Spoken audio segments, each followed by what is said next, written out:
Gruesome Magazine. Hello, once again, I'm Doc Rotten, and this is Gruesome Magazine, where we review the very latest in streaming and video on-demand horror movies. Each week, my co-hosts Jeff Mohr, Crystal Cleveland, Dave Dreher, and I will take a look at various spooky, scary, and gory genre offerings. Tonight, we are reviewing The Howling Village. Yes, this is going to be fun. Let me introduce the rest of the crew, starting off with the one and only Jeff Mohr. Jeff, how you doing, sir? I'm doing great. I got no. I was going to howl or something, but I'm just. Yes. It wouldn't be good. Yep. Just it takes a village. It takes a village. All right. Also joining us this week is Crystal Cleveland, the Living Dead Girl. How you doing? Oh! See, I'll do it for us. Yeah. Yay. Yeah. No, I'm good. This was a fun one. Yes. I mean, The Howling Village is the perfect name for this. Okay. This movie. Mm-hmm. There's howling. There's a village. There's howling. There's a village. And there's a tunnel. Maybe. All right. All right. And so a howling tunnel. Yeah. Oh, yeah. Mm-hmm. All right. So what we're going to do is we're going to give our first impression of the film. That will be spoiler free, and then we'll dive into the details through a discussion, and spoilers may be had at that point. And then we'll wrap things up with our final thoughts, our score 1 to 5, and our favorite scene. But before we do all this, what we want to say is thank you for joining us. We hope you're enjoying our reviews on the site, and we hope you enjoyed this review as well. If you do, hit the like button. if you really want to help us out, sharing or subscribing does wonders. And of course, hit the bell if you want to be reminded of future things coming your way. I guess they're coming our way too, which I was going to say, but they're coming your way. It's really what matters. And of course, we'd love to hear your comments down below. What film are we covering? We are covering Howling Village from Dread and Epic. It's available now on VOD and digital. It's directed by Takashi Shimizu and written by Takashi along with Daisuke Hosaka. I feel like that's close. Yeah, The cast includes Ayaka, Miyoshi, Ryôta, Bandô, Tsuyoshi, Furukawa, and Renji Ishibashi. That sounds great. That's probably as good as it's going to get from us. Probably for a gringo, right? Yeah. So, and now I'm mixing metaphors. All right, the synopsis of this, and that's not even right either. We'll keep going. Synopsis: after her brother goes missing, a young psychologist visits an infamous, haunted, and cursed location known as Howling Village to investigate his disappearance and uncover the family's dark history. Interesting fact about this was it was voted the scariest feature film prize at the Popcorn Frights Film Festival here recently. So that's cool. Mm-hmm. All right, let's start off. Crystal, let's do it. Yeah. What was your first impression of Howling Village? So let me just start off by saying I really did like this movie. It was super original and very interesting, and there is a lot of in-depth character study here. I will say I think the movie was too long. It was too long. It was like 108 minutes or something, right? Wasn't it, or something? It was almost 2 hours. Yep. So it was pretty long, and I think it could have been made shorter and just had more of an impact. But I did enjoy it, and I was entertained the entire time. The story's just kind of mind-blowing. I don't want to give anything away, so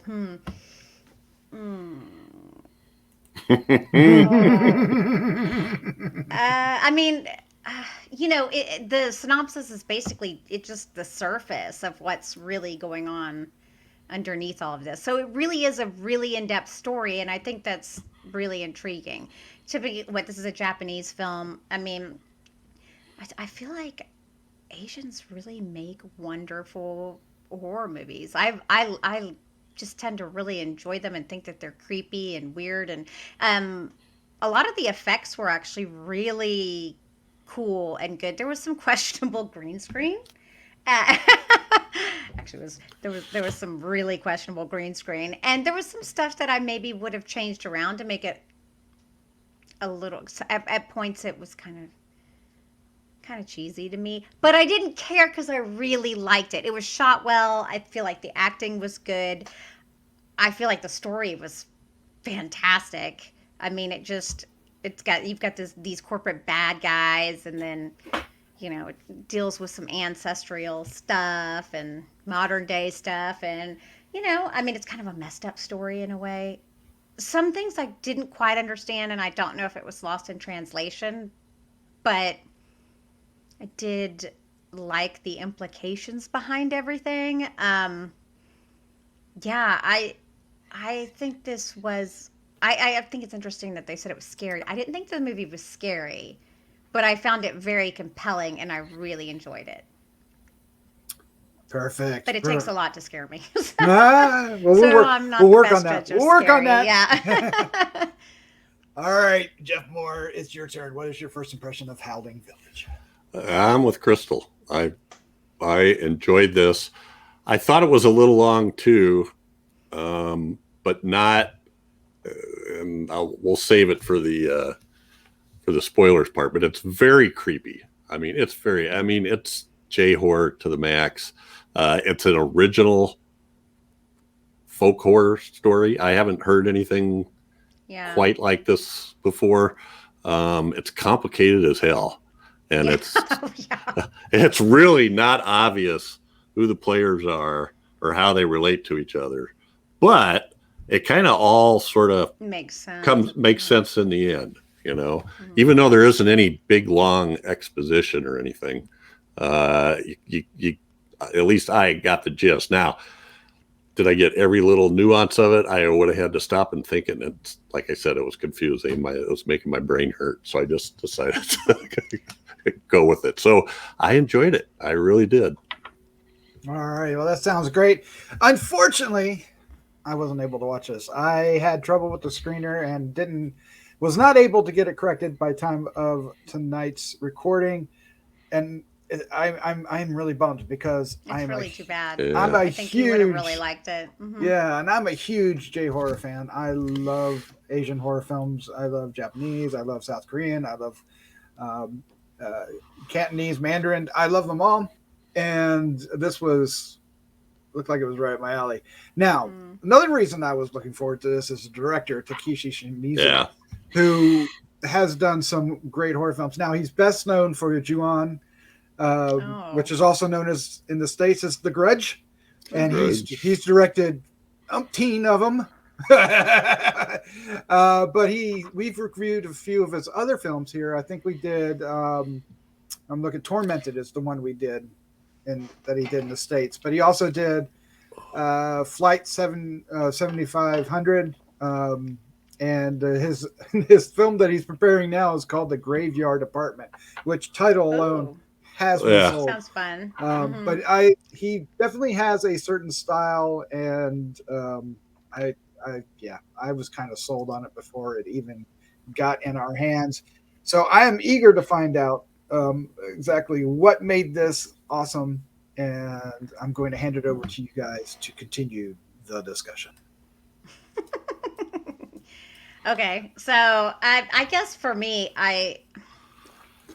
it was all about the characters. That's really all that mattered in this movie, is the characters and how they fit together. It really is a mystery that you solve as the lead female solves it. She's a doctor, right? Like psychologist, yeah. She's a psychologist. So it's really interesting how you see her relationship with their family first. And actually, what I found really cool, and I know this is going to sound silly, but their home is, you see the father meditating or whatever, they have this traditional beautiful home. And then you see the brother's room, and I just loved it because it was a kind of a mess, and he even had a ring light and all that sort of. I don't know. I like seeing the way people live and stuff, like really live. The generational disconnection. Yeah. But what about? I mean, what did you think, Jeff? I mean, I could talk a lot. Well, the one thing that bothered me is the thing that I know you guys have heard me complain about this before, but in the climax. There's a scene where somebody is trying to save somebody else, and they obviously are sacrificing themselves, Oh and yeah, it's like run, and the Yeah. person just stands there for like Oh, it's that like bothers 10 me. minutes. I'm sure it's not 10 minutes, but it's probably It feels 5 minutes. like I mean, my Mhm. God, you're going. He said run, and he's getting his ass chewed up. So why, Yeah. Mhm. that Oh, I was with you bugs on me. that too. And then there's another thing I think that happens a lot in, well, I know it does in South Korea, and I don't know if it's Asian all around, but children or babies in danger is Yes. a kind of a common trope, and that's played here Yes. Actually, pretty kids and babies. pretty bigly, Yeah. yeah. So, but I was okay with that. It's a detailed, mixed up mythology, generational, and I enjoyed it, and they pulled it out at the end, because there's a part there where I'm going, well, wait a minute, Uh-huh. I knew what's it. I know exactly what I knew what's as that soon guy? as What's that person doing? I thought they were, but Mhm. So There's anyway. a big twist. Like, Yes. and as soon as it was happening, I knew what was happening. I was like, oh, yeah. Okay, this all makes sense. It all does like come together right at the end. But still, I think they could have shaved off like 10 minutes and tightened it up, and it would have been awesome. Like what he's talking about, like the running scene, like that could have been Yeah. tightened. Just certain scenes throughout could have been tightened and would have made it really, really impactful. I Because I mean, think there they're. wasn't. Yeah. I don't know what they're going for in a scene like that. If they're trying to ramp up the Trying to build audience tensions, angst, tension but or something. I'm just getting more and more pissed off. Angry. Set the situation. Give them a few seconds to hesitate because they're froze, Yeah, and sure. then I can buy that. take off. But Yeah. it just makes me mad. But they also had some good practical. So they did a lot of CGI in this, but they did some good practical effects in this as well. Like so they did use a mix of both, which I appreciated. And like I said, there was only a couple of the CGI that I was about, when it was an obvious green screen. And then they have groups of people and they're just kind of like, it kind of reminds me of The Flash, where they're just vibrating. Yes. Which I didn't mind so much, but at a point when you see all the people, it kind of is a little laughable. I think they could have done without that, and it would have been great. I mean, I think they tried to do a lot in this movie. There's a lot. There were points where what you're talking about did look like, it looks silly. This looks silly, but there was other part where I was like, ooh, I was getting goosebumps. Spooky. Yeah, that was, and there wasn't a lot of different. I don't know if it was just the scenario or I think the it's setting. You could see all their clothing and stuff. Like if they looked more modern, like when they looked more like Black Shadows, I liked it because they were just kind of more like figures. Yeah, and it's also it's not just a one note kind of scare, because there's different ways that people are, I don't know, we're spoiling, so there's different ways that people die based on the haunting or the folklore or whatever. and there's like this one little kid draws a map, and he labels stuff. So there's the Howling Tunnel that goes to the Howling Village, but then there's the what is it, like the Red Bridge and the creepy telephone booth or something like that, or the scary telephone booth. I don't know what they called it, but all that stuff is and it all comes into play. So he makes like a big village of it, which is actually pretty cool. That's her little younger brother. There's a lot. There's so much we could talk about, but the village itself was destroyed, or people act like they don't know for sure if it ever existed. Like it's pretty much been forgotten, so to speak. Okay, so basically the whole movie is about this forgotten village, and did it exist? And if it did, people are just ignoring it and letting it die or whatever. And the people who come from this village, what are they like? That's what it explores. A regular Silent And we Hill. could go further. We could go further into spoilers, but I don't want to because it'll ruin. I don't either. It's the twist is that good. Actually, I think that. Yeah, I'm gonna watch it again definitely because now that I know the things that I know, I want to go back and see it pieced together and from knowing the beginning. what you knew and who everyone is. Yeah, like you. Yeah, it's good. I think everyone will enjoy this for the most part. And like I said, oh, you know what I really like too is so they have quote unquote jump scares, but they don't do them like that super loud jump scare, which I can't stand that because as a sensory issue for me, I don't like the loud sounds. It really messes me up. So they do them kind of loud, and then they almost do it after. I don't know. I just really prefer the way that they did it. It's something silly, but for someone who doesn't like jump scares, it's like they like ease you into the jump scares.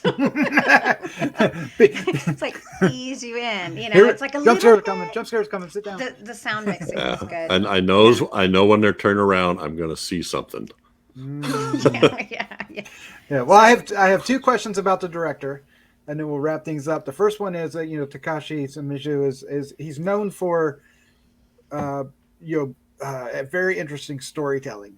Not the narrative usually isn't linear, and I'm curious if this is more like that. Linear. Okay, yeah, because it is, but it's not. Yeah, that's it. Yeah, that's his bag, right? That's his bag. It appears to be linear, but the things are And it works. Like even though it's not linear, you're not confused. You follow the main character. Her journey through the film is linear. But yes, what she experiences is not. All right, cool. Exactly. Another thing he's known for is, of course, like The Ring. He's known for the dark-haired girl. He's brought that. So I love this bitch. I love this. The poster has one. Tell me about She's great. Yeah. She's fabulous. And then some of it, I know they did some post-production stuff on her too, but I mean, you can imagine it's called Howling Village for reasons. And that actually took me a minute to process that. Oh, that is something that will don't think too hard. Might make you sick a little bit. Oh no. But it's good. It doesn't matter. It works and it's interesting and it's weird. All that sounds great to me. Yep. I think you'll like it. It's a little messed up. But I might have to watch it again tonight. I'm getting excited. All right. Well, let's go ahead and take this opportunity to wrap things up. Give our final thoughts. Score 1 to 5, and our favorite scene. So, Crystal, you are up first. Let us have it. Okay. Obviously, yeah. I think you should catch it if it comes near you. That was awkward. That was awkward the way I worded that. If it streams near you or shows near you, I suggest going to watch it. I think most horror movie lovers will enjoy it. It's got that cool tone, traditional, darky, grungy feel, and the story is just awesome. Really, it's wicked. It's out there. I really, really like it. I'm going to give this a 4. Ooh, yeah. Nice. And my favorite scene is the upside down fall. No, that sounds great. Oh, it's is it? Yeah. Oh man, just that description alone, I'm sold. All right, Jeff. Yeah, you know what Jeff knows too. He's like, yeah, absolutely. So weird. Yeah. You're final. I'm with Crystal. I am giving this a 4. You're going to want to see this. It's I think it's a great story, and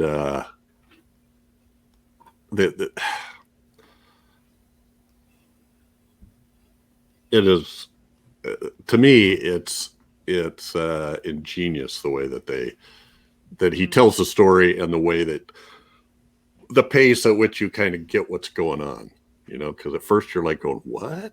I don't get, well, maybe, could it be, this is like going on throughout the movie. So despite, and that's, I'm giving it up for the long climax scene with no action. I can overlook that because it's so good.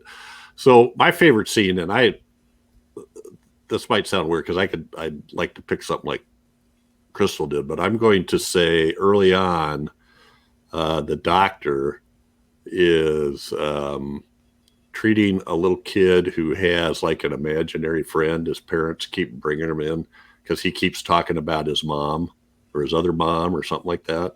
And at some point, the doctor realizes she can see her. Yeah. And that tells you something about the doctor that you don't necessarily realize at first. But at any rate, it wasn't an imaginary friend. Yeah. So anyway.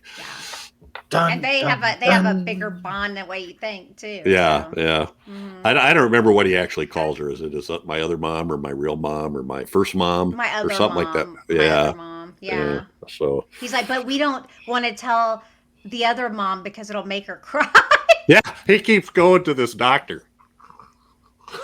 Because he doesn't want to his mother anyway, it doesn't matter. You have to watch it. It's good. It's good. It's sweet little kid.